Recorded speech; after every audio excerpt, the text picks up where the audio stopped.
Hey, how's it going YouTube? I'm back in the video, and today I'm going to be talking about why I think the Brooklyn Nets could be in a little bit of trouble. Now, don't get me wrong, obviously I'm not saying the Nets are going to be a bad team or anything like that. They still have James Harden and Kevin Durant on the team, but obviously with all the drama surrounding them currently, with Kyrie not getting the vaccine and probably not being able to play this season if he does decide to actually die on this hill of not getting vaccinated, which I'm not going to get too much into because people might get offended, but if he doesn't play, the Nets could really be in some real trouble, and I'm getting into some reasons that I think that they could be at least struggling a little bit going into the season and really into the playoffs this year, and more in the nitty-gritty type of stuff. So if you do like video 8 point, hit the like button and subscribe button. It would mean the absolute word to me. And with all that out of the way, without further ado, without running on too much, just get right into this video. Alright, so the first thing we get into for this video is going to be that they're going to go from being favorites in every single game that they played last year. They were the favorites in every playoff series. They were the favorites from the beginning of the season. Before injuries happened, they were favorites to win the NBA Finals. It was hands down, they were the best team in the NBA. You could not argue it, and honestly, you're right if they don't get injured. But now this year, assuming Kyrie Irving doesn't play for the rest of the season due to corona issues with the vaccine and everything, that big three of Kyrie, James Harden, and Kevin Durant now turns into a dynamic duo of just Durant and just James Harden. Now, I know I said just Durant and James Harden, and yes, those are two extremely good players, and that is more than enough to be at least a contending level team. And I'm not saying they're not going to be a contending level team, and I'm not saying they're not going to be favored in any playoff series or anything like that, but I am saying that they are going to struggle a lot more and probably will not be favorites in any playoff series or final series when it comes to playing the elite big threes in the league. And in my opinion, those elite big threes are teams like the Milwaukee Bucks, the Los Angeles Lakers, and the Phoenix Suns, who all have a legitimate, very solid big three who are going to be very, very hard to play against. But not only are they going to now not be favored against these elite big threes in the final series or just in the playoffs in the Bucks situation, but they're also going to be struggling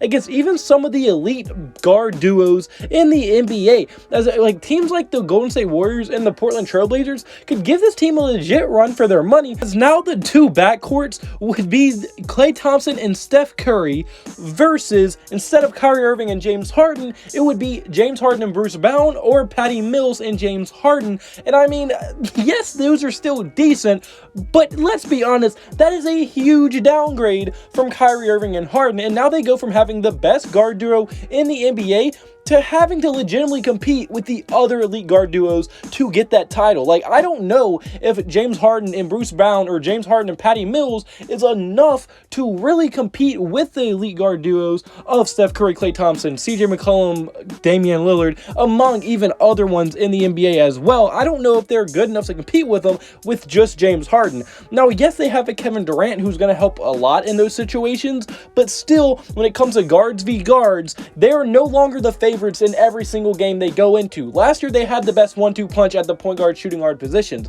This year, you cannot say that. They are not unanimously the best. In my opinion, they're probably top 15 just because of James Harden. But overall, I do think their guard positions took a huge blow from what they were just at a year ago. I don't think they're going to be the dominant guard duo they were last year, mainly because they're losing a top 5 point guard in Kyrie Irving, and any team that loses a top 5 point guard will most likely be having a huge downgrade from their guard situation they once had, and that is what's currently happening to the Brooklyn Nets. But even segueing into my next point is that they're no longer going to be the mismatch. Now, what I mean by this is now, instead of teams having to game plan on how to stop this unbelievable scoring trio of Kyrie Irving, one of the best ball handlers slash getting to the rim layup package guys in the NBA, James Harden and Kevin Durant just being all around elite, some of the best scorers we've ever seen in the NBA, now you take that Kyrie Irving aspect out, and now they have to game plan on how to stop some of the elite teams in the NBA, opposed to it be the other way around. So in terms, the tables have been kind of turned on the Brooklyn Nets, as now they're going to have to worry about how am I going to stop Jrue Holiday, Chris Middleton, and Giannis, because they can't just be like, all right, we're going to put Kyrie on Jrue, we're going to put Kevin Durant on Chris Middleton or Giannis, and then we're going to put James Harden on one of them as well, and then boom, they're not going to be able to guard us. We're just that much better than them offensively. But they can no longer do that, because now the Bucks can just put Jrue Holiday on on James Harden, and now they don't have to worry about the other elite guard because they no longer have him, meaning the Nets, with Steve Nash as their head coach, is going to have to legitimately make game plans on how to strategically beat their opponents, which is not something they had to worry about nearly as much when they had had so much talent on the team a year before. And I think Steve Nash being their head coach is going to come back to bite him in the butt, because honestly, I don't trust him to be that great of a head coach. He might prove me wrong, but if I'm right, I think they're going to struggle a lot in games where they don't just completely out-talent their opponent. And I think that lack of an elite head coach is going to be even shown even more in a 7-game playoff series, or a playoff series where teams can look at only your film from the regular season, from the games they're currently playing against you, and they're going to make adjustments game by game. And I think Steve Nash is going to get out-coached by the more elite, more experienced coaches in the NBA. And that is just my opinion. I could be completely wrong, but that's just how I feel with how the coaching and strategic aspects of when the playoff times do come around, what's going to happen to the Brooklyn Nets when they're not the team with the most talent on the court. And the reason I think this is such a big deal is because one of the biggest thorns in their side to win an NBA Finals this year will most likely be the Los Angeles Lakers. And obviously they wouldn't meet in the playoffs till the NBA Finals due to them being one in the Western Conference, one in the Eastern Conference. But the point still stands. If the Nets are trying to win a championship, they will most likely have to beat the Lakers this year if the Lakers stay healthy. And last year, that wouldn't have been a ginormous problem, and the series would have been a way more even of a fight.